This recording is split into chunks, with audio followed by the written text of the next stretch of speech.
Who is calling me now? I'm sorry. I can't. Don't call me now. I'm sorry. Who's calling you? My niece. Hi, everyone. Sorry. I'm sorry about the stream. Don't know what really happened. But we're just gonna go right into it. Today we're gonna be talking about the Montauk Project. And yeah. So for those of you who don't know what the Montauk Project is,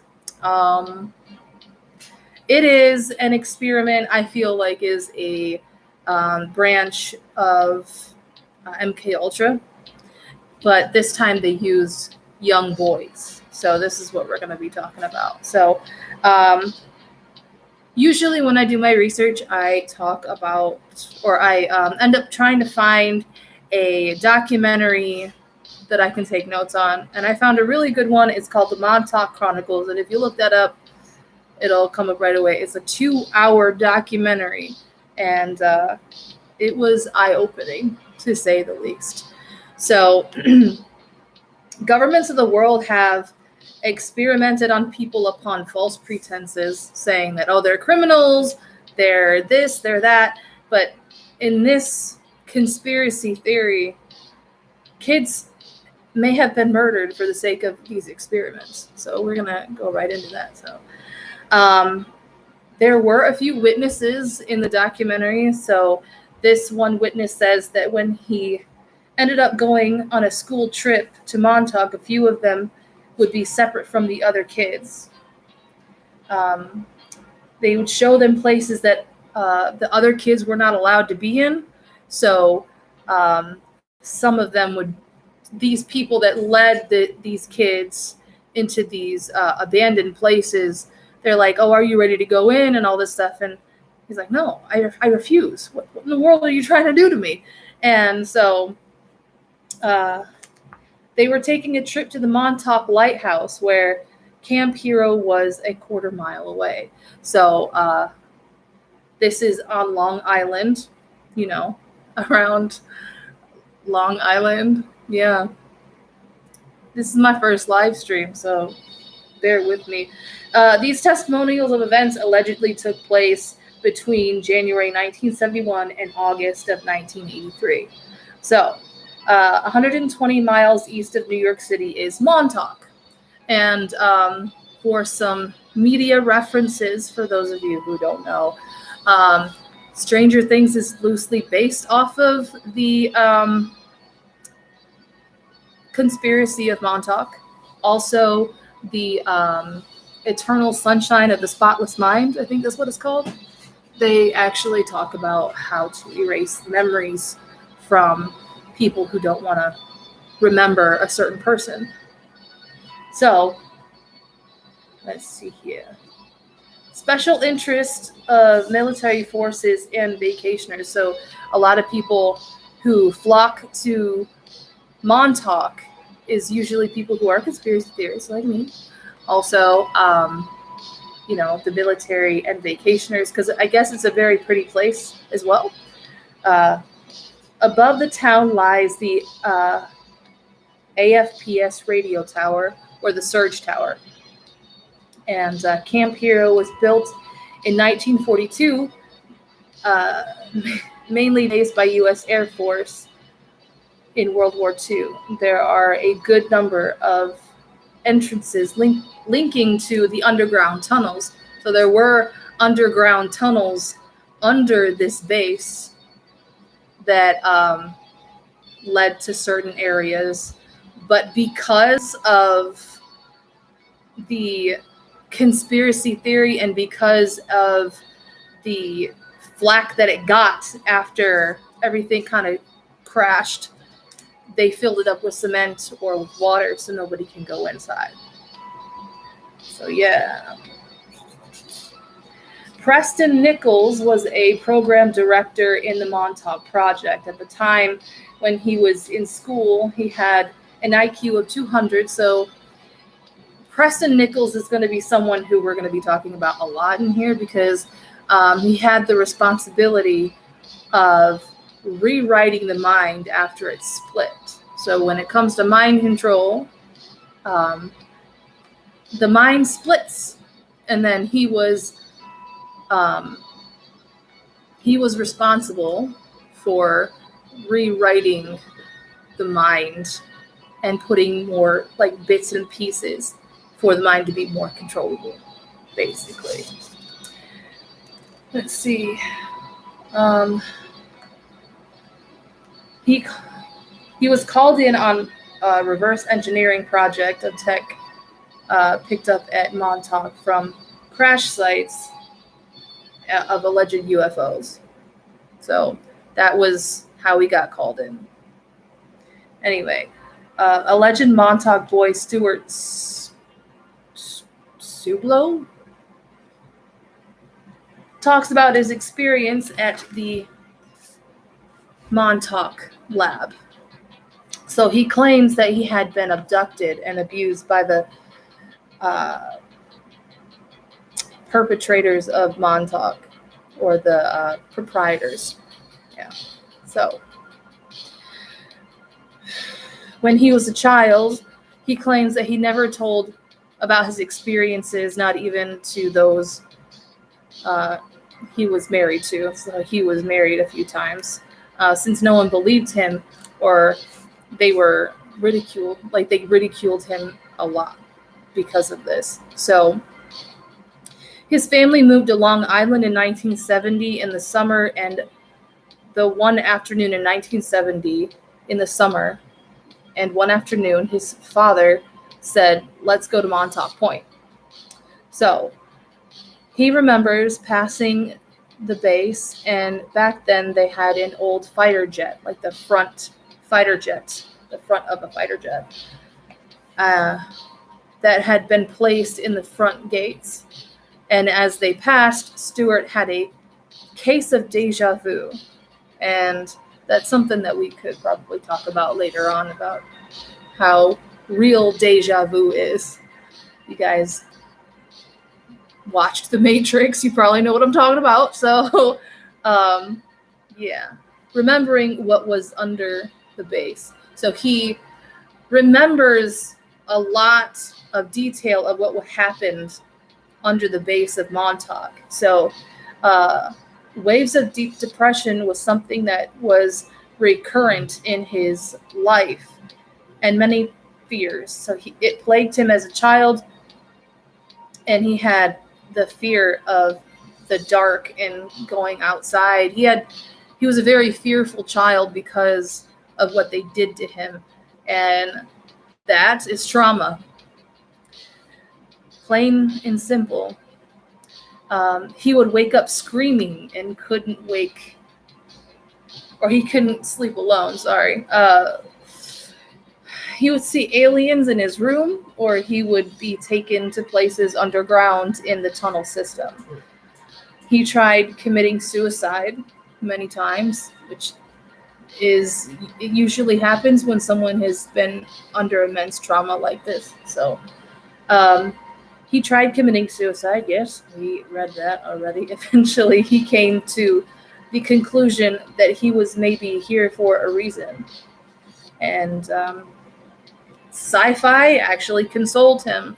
He believed that it was closer to reality than other shows that he actually, watched. So, yeah. Yes, I found my notebook. Just letting you know.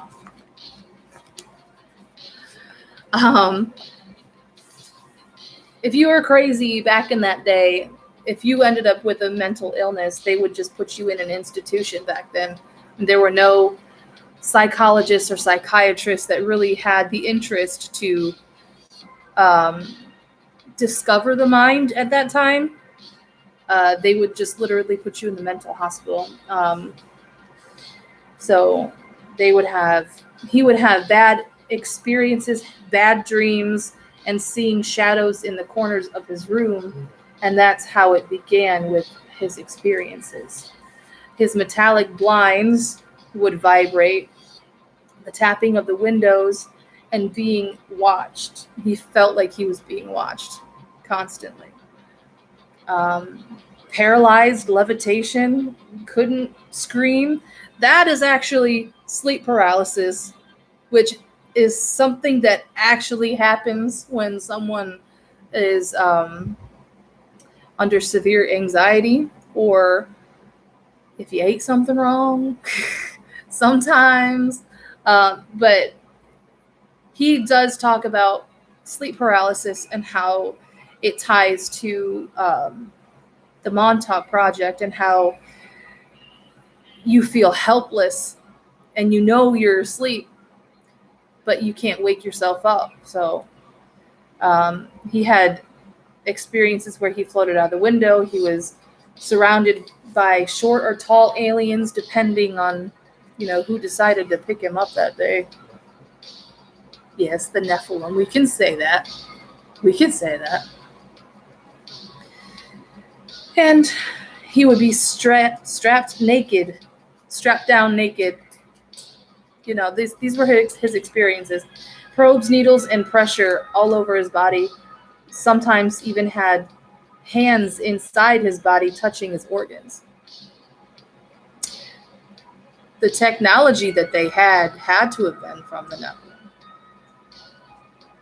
to be honest. Oh yeah, I think you would be able to explain that better. If you guys don't know what the Nephilim is, I didn't really want to go into this, but my husband's behind the screen. Say hi. Hello. Basically, the Nephilim is where angels and humans end up mating, and they make their own creature. And they're an abomination, basically. And they have certain abilities. And I think the government found that out and was like, hey, we can use them to our advantage. And so that's what I think aliens are. I don't believe they're just extraterrestrials from space. I think they're here because of rebellious angels and humans that decided to have sex and have a baby and make something totally otherworldly, and I don't approve. Anyway. Yeah, okay, let's see. Little gray aliens he talks about. Now, this is something that I've actually heard of as well. So apparently the Nephilim have two types of races, okay? The Nephilim, the reptilians, the green ones, or the short little gray men. And I'm not trying to discredit this man's testimony. I'm sure it's true. I can believe anything nowadays because of how the world's going and everything like that. So, but he says little gray aliens were used in the beginning to abduct people. All right. And bring them to the base. The little grays are man-made. So these are man-made people. So never mind, they're not Nephilim.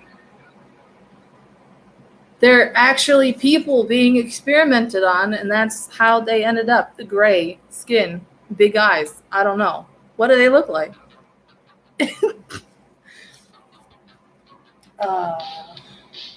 They were human fetuses grown larger to position and mind controlled.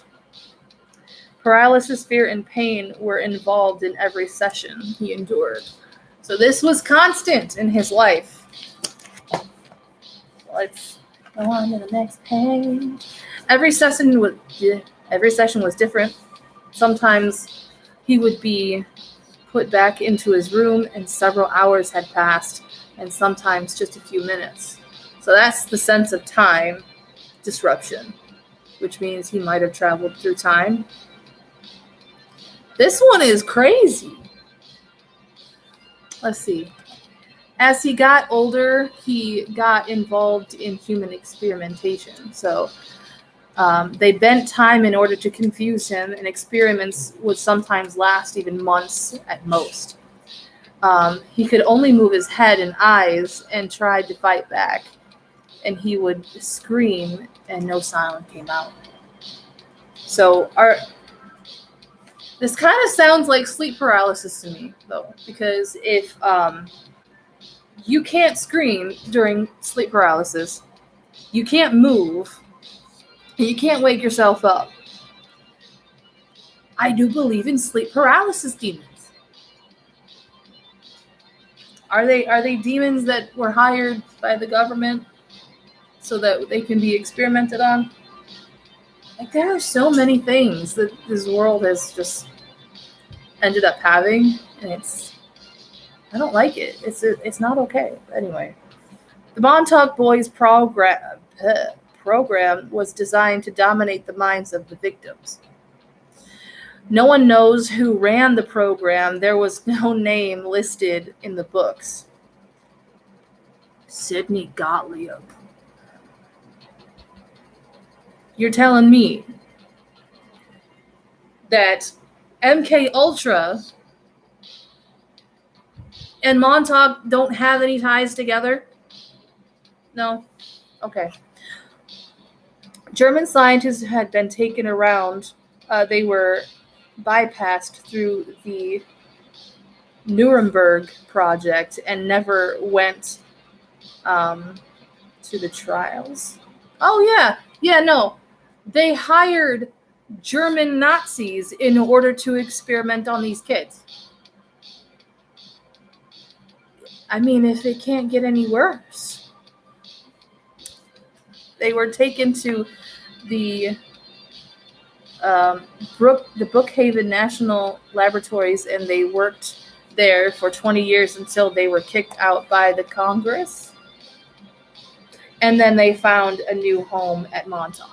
So all of these people started this Montauk Project after they got kicked out of the CIA, and they got found out by Congress. And they're like, you know what? We can still do stuff. We just can't let the government know that we're doing this. And this is just the tip of the iceberg. It had to be moved in secret, and Montauk was selected because it was a little fishing village at the time. They wanted a number of programmed boys to be used for mind control operations, picking them up, and young men off the street and take them to the facility from Long Island and New York. Most of these kids were lost kids, homeless kids, runaways, living off the streets, any male that would do anything for money. Some of these were male prostitutes and children of drug addicts, anyone who would be never missed. They had a system where they would be able to find certain kids like this. How sick is that? They would end up trying to find kids that were misfits, basically. They had to have a certain criteria. Does that not sound like human trafficking too? They trafficked boys in order to be experimented on. Human trafficking doesn't have to be all about sex. It can actually be about anything. Any human being sold into something or being kidnapped for the sake of something demonic or demented is human trafficking. They had scouts to look for certain genetics and certain characteristics. So sometimes they would put them in a cement room and beat them with a metal rod or wooden pole. So this is where trauma starts happening.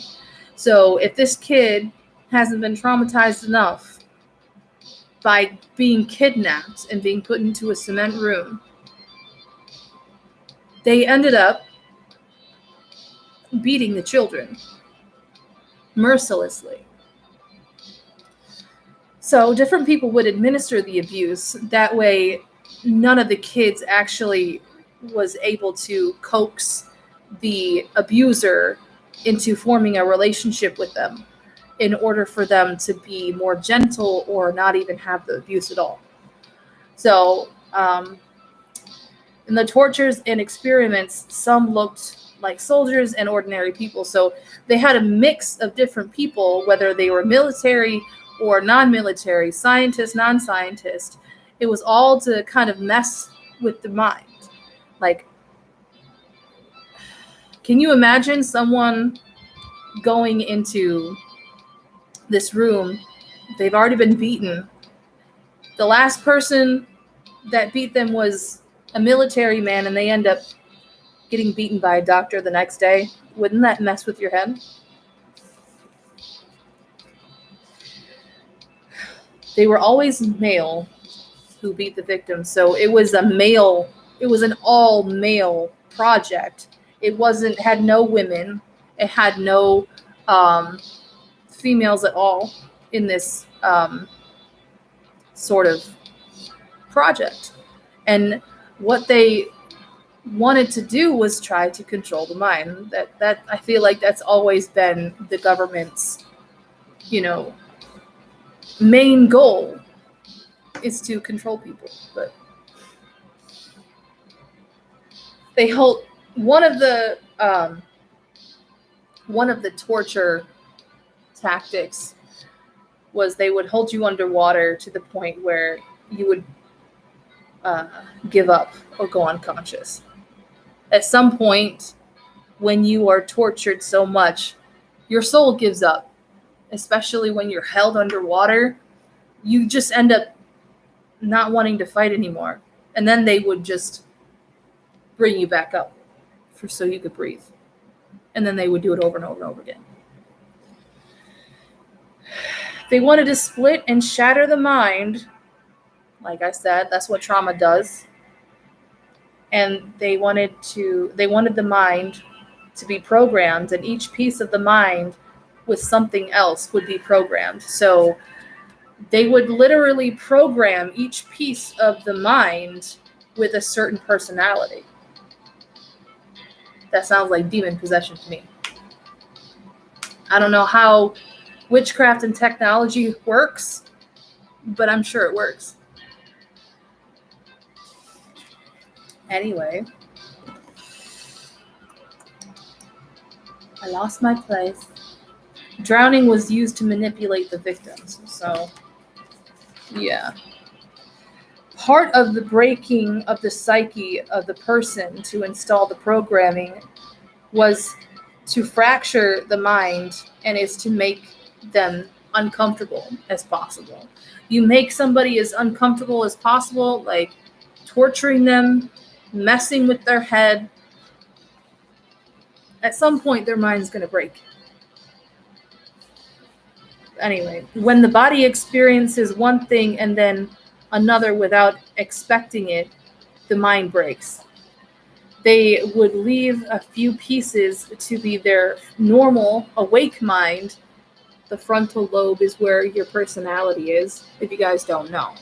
The frontal lobe right here, in the front of your mind, is everything that makes you you. They shatter that, and then they put the pieces back together. But what is behind here is all programmed. Can you imagine that?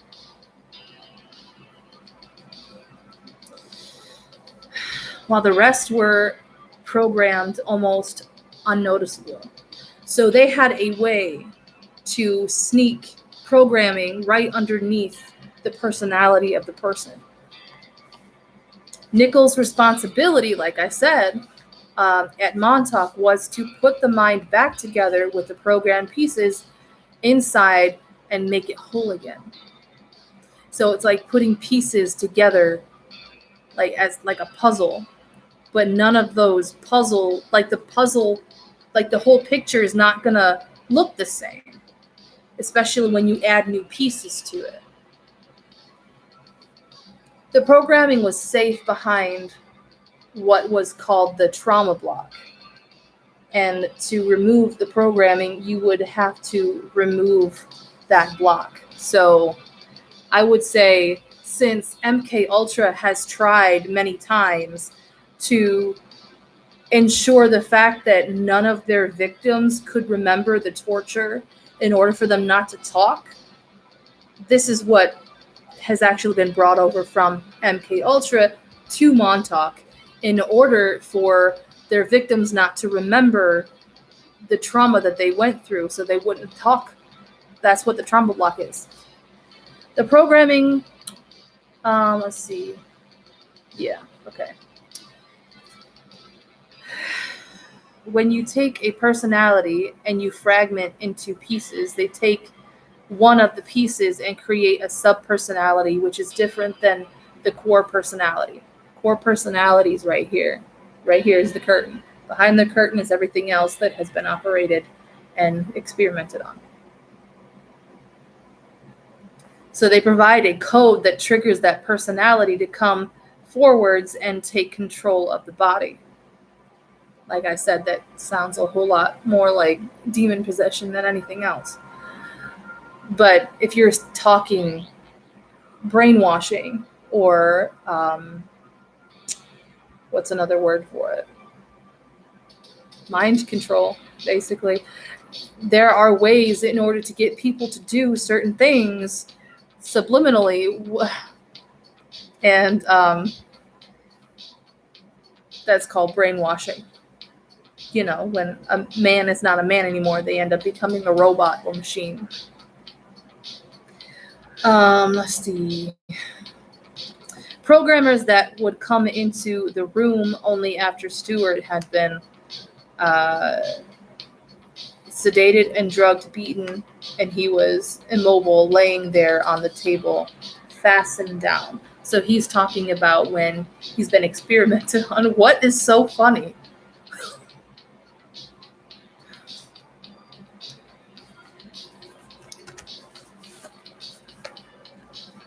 How's everybody doing? They would fasten things to his body, specifically his head. So I would technically, if I could guess,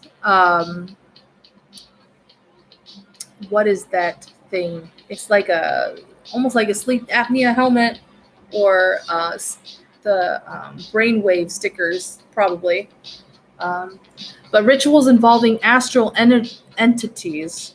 One of them was to create the child as a vessel. See, that's demon possession.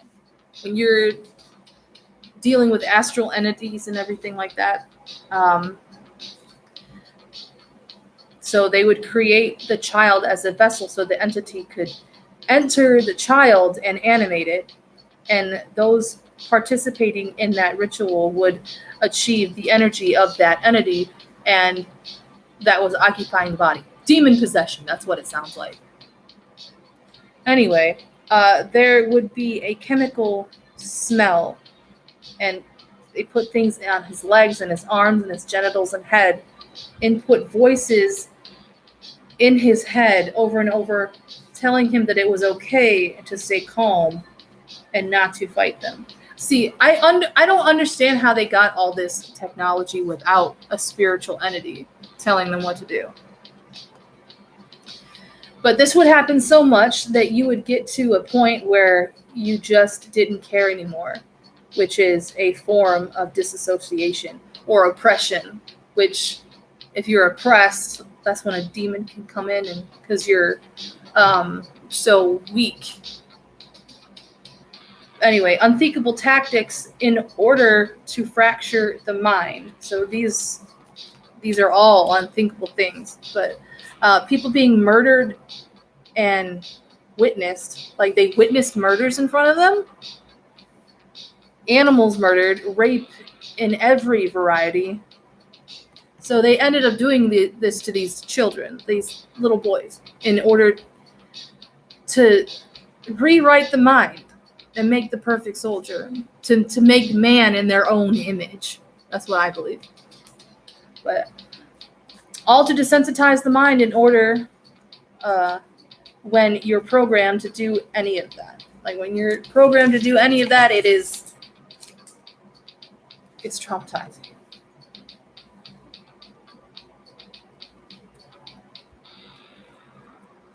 It wouldn't make you feel one way or the other. You would have to be a neutral response. You would have to have a neutral response, since you have been so traumatized with experiencing it that it becomes normal to the brain.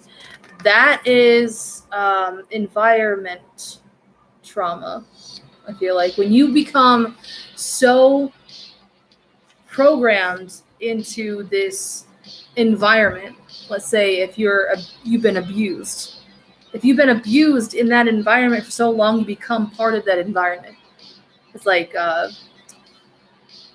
that's what trauma does. It normalizes everything in order for the body. The mind is so powerful.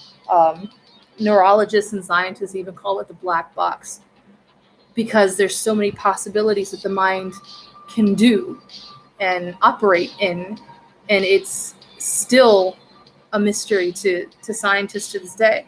And I understand the interest in scientists in order to study the brain, because the brain is incredible. I've taken psychology classes and it's incredible, and I want to learn a whole lot more. But there's a difference between educating yourself and also being stupid enough to traumatize children in order to study the mind. Like, at some point, there has to be a limit. But depending on the programming, the mind pattern and genetics, they would use LSD, of course, MK Ultra. MK Ultra, I know I've talked about this on my, it was like one of my first episodes ever on Down the Rabbit Hole, and it wasn't even called Down the Rabbit Hole back then, but MK Ultra had so many different operations sandwiched on top of each other that there would be no way to trace all of it together as MK Ultra. That's how they wanted it. But yes, LSD, yeah, that would create an open door for the programming to be downloaded easier. So I don't know if this is useful, babe, but I remember someone telling me that LSD didn't stand for the scientific name. It stood for Lucifer, Satan, and Devil. I'm a spiritual person. I believe that. So now we're going to get into Monarch Programming, which is something I would like to just study itself, because there's so many different programmings. Like there's Alice in Wonderland programming, there's Monarch Programming, there's Sex Kitten Programming or something like that. Operation Paperclip and Bluebird and all this other stuff. You know, they tried. Do you know that they tried to actually they tried to employ birds in order to spread illness? Well, I know they did, didn't they? The birds did, but yeah. Anyway, when they take a child who is more afraid than an adult, in most cases they bring them into the state of extreme fear. Okay, now we're going to get into something that I can't talk about. I can't say the name, but I will talk about the process. I know I'm probably going to get banned after this. I don't care. But it has to be talked about. But they would bring them to a state of extreme fear. And they did this in Montauk. It probably started there. Who knows? And in that moment, they sacrifice them and immediately extract a certain chemical in the brain. I can't talk about it. Which is more valuable than gold itself. Because if you guys know what I'm talking about, it's used as a beauty product now. I can't talk about it. I can't say the name. I want to so bad. But they take a certain chemical from the child's brain and they use it in beauty products now. That's all I'm going to say. that is when you would it would be extracted immediately, and the programmer would say they saved their life. Oh, okay. Now there's just so many other things being written down. But that substance is still going on today, and it's being sold, and yeah, it's awful. It's awful. So there would be times where you would be extracted immediately, and the programmer would say, I saved your life, I am your new God, and you must behave and listen. That is a God complex. That is when you fawn over your captor. Stockholm Syndrome. You know? So yeah, they would behave and listen, of course, because they saved their life. But the thing is that they still worked for Montauk. So what they were told was why they were doing this was for the benefit of humanity. See, the benefit of humanity to them was that you are reliable on the government, you're poor, you're fat, you're stupid, you believe in the politicians, you believe in the celebrities, you believe in everything else, and they're counting on the fact that you don't actually put everything together. They're counting on the fact that you don't know all the symbols and everything put into movies and music videos nowadays. They want you to be stupid enough to be programmed. You've got a screen, you're programmed. You have a phone. If you're obsessed with your phone, you're programmed. And that humanity was unable to take care of itself. So, humanity apparently is not okay with taking care of itself now, because one man decided to make this idea that all men should be made in our own image. Why can't we do that? And that all men and all women and all children should be controllable like cattle.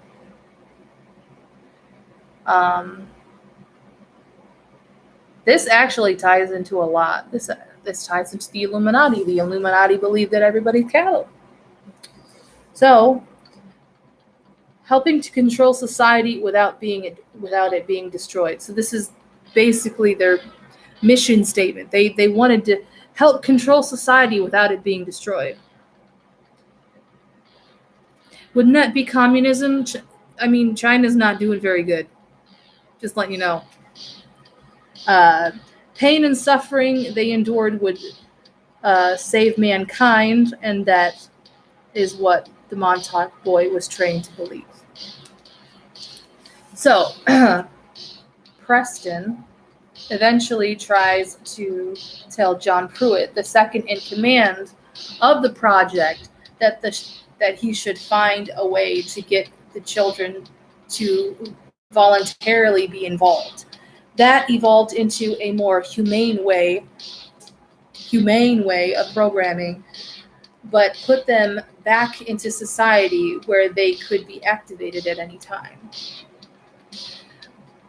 Radio control. They did have a giant dish. Many of them were used as spies like Mata Hari, except male. A lot of these kids were allegedly psychic and trained them to engage in psychic warfare. Rogue groups within the government and naval intelligence being one, but not the only one. This rogue group are the Montauk Boys, who were doing a darker side of mind control. And they were using the black arts, or very, very deep witchcraft.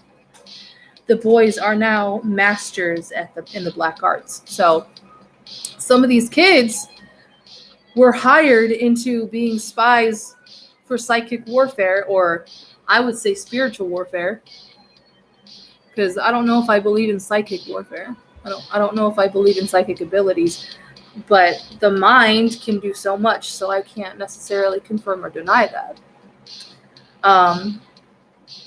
They use something called Stargate. Stargate SG-1? I need to watch it now.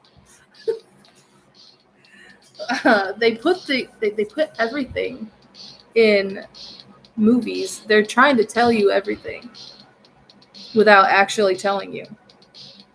It's called predictive programming. Anyway,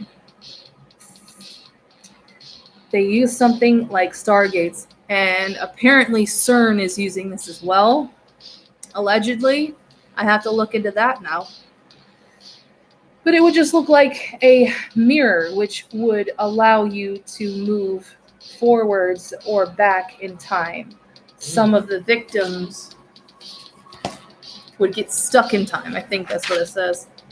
Were allegedly lost in those time periods, which would explain why there are historical accounts of people being stuck in a certain place and they can't understand anybody because they're out of their time. Stewart was flat on his back and entered the mirror. So I don't know if I want to talk about this, but there is a thing called mirror magic, mirror witchcraft.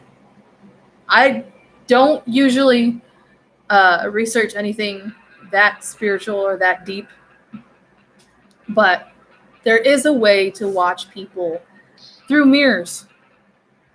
There's a reason why Michael Jackson had a room dedicated to mirrors. There's a reason why Nicole Kidman, of all people, will not allow any mirrors in her house. But the planet and human body has its own biorhythms, or I would say frequencies. What's going on? And Earth has a whole series of biorhythms peeking out to create strange electronic synchronization patterns, which was essential to time and space travel. Every set in time and space is a specific set of coordinates, vibrations. And when you know the target zone of where you want to go and match it to what the brain is sending, basically, psychics would be able to connect to that vibration and they could travel anywhere. So I would say there are certain times where hertz, like hertz of sound, hertz vibration can open portals. We've seen that before. All of this is true. We've seen it so many times. But Stewart, after his brutal experimentations, was recruited for missions back in time to extract DNA samples with the purpose of cloning biblical historical figures.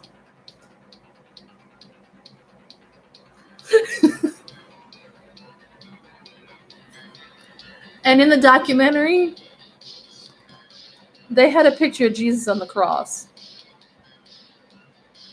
I don't know if that's true, but it could be very well that they're actually growing the Antichrist at the moment in a lab somewhere. Let's see. Taking alien tech, and they taught it to use, the aliens would teach these people, these spies and travelers, how to use their technology, the Nephilim. You see this a lot. And then the humans or people from Montauk would end up re-engineering them to the human benefit. So there were many bodies disposed of, but no one knew how exactly they were disposed of. 13 years of the project, there were 300,000 that were used in the experimentation, and less than 1% survived, and very few were able to function in society. So a lot of these people were probably put into mental hospitals. And mental hospitals back in the day were very brutal. I still have to watch the Titicut Follies documentary. And that's something that I probably will have to pray before I watch that. But Montauk Boys project expanded into every state in the U.S. So every state had their own base in order to experiment on children. 5 million people a year vanish from the earth without a trace. There's a reason for that. It's not just because of sex trafficking. It's because they believe that humanity is cattle. They have always believed that. They believe that humans are here for their own use. We're animals to them.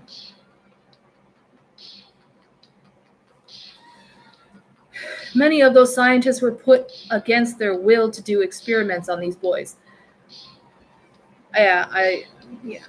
Okay, we'll talk about that later because I know that I've written it down. But Mr. Jack Pruitt told Nichols at gunpoint to cut the transmitter apart. So this is where the fall of Montauk ends up happening. So the transmitter, in order to control these boys and to facilitate all of these experiments, goes haywire. This transmitter ended up having a mind of its own. But several members of the program met at the Memory Motel to devise a plan that would end the project for good. The plan originally was to control the thoughts and actions of the masses. They all decided that the program was going in the wrong direction and decided to crash it. In August 12, 1983, the Montauk chair was able to download thoughts and broadcast them into a person, place, or thing, and the chair had a computer that could copy each thought completely in detail. So Duncan Cameron, who also was part of MK Ultra, that's why I believe the MK Ultra and Montauk are the same thing, because Duncan Cameron actually facilitated experimentations back in the day. He would torture people in order to get information from them. But he was a psychic that was used in the chair, and the other boys were used to boost him energetically, these psychic kids. The Montauk was a the Montauk chair was a thought amplifier and or wish maker. Duncan was able to materialize something from his thoughts and make it real. And it scared the scientists so bad that it had to be shut down. This is what happens. Ever heard? Listen, curiosity killed the cat. That's all I'm going to say. There are some things that should just be left alone. Pruitt forced Nichols and Alfred into the building to kill the transmitters.